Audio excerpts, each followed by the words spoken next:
Andromeda Galaxy हमारी ज़मीन की सबसे करीबी गैलेक्सी है। फिर भी हमारे और इस गैलेक्सी के दरमियान 25 लाख लाइट ईयर्स का फासला है। हैं? इसका क्या मतलब? ये कितना फासला हुआ?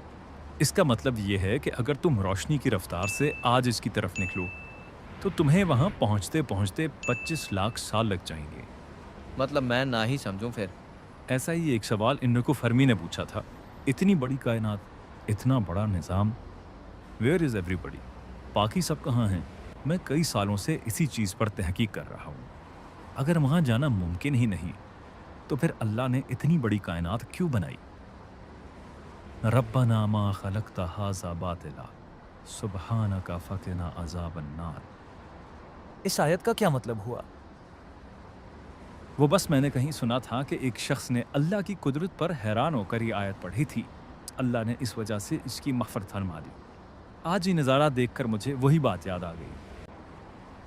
अगर आइंस्टाइन रोज़न ब्रिज का नज़रिया दुरुस्त है तो हमारी ज़मीन पर भी कहीं ना कहीं ऐसा रास्ता मौजूद होगा जिसके ज़रिए कायनात में ये सफ़र मुमकिन हो सके।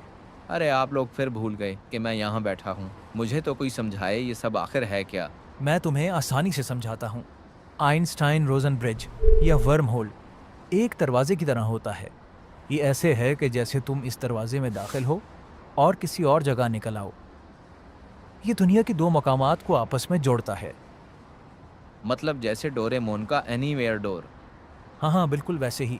आपको मालूम होगा कि इस नज़रिए में एक अहम बात यह है कि आइंस्टाइन रोजन ब्रिज सिर्फ उस वक़्त काम करेगा जब उसे एक ख़ास एग्जॉटिक मैटर के ज़रिए स्टेबल किया जाए, जो कि मुकम्मल तौर पर एक कहानी लगने लगती है। अभी तक दुनिया में कोई ऐसा नहीं कर सकता। मेरा मानना है कि इस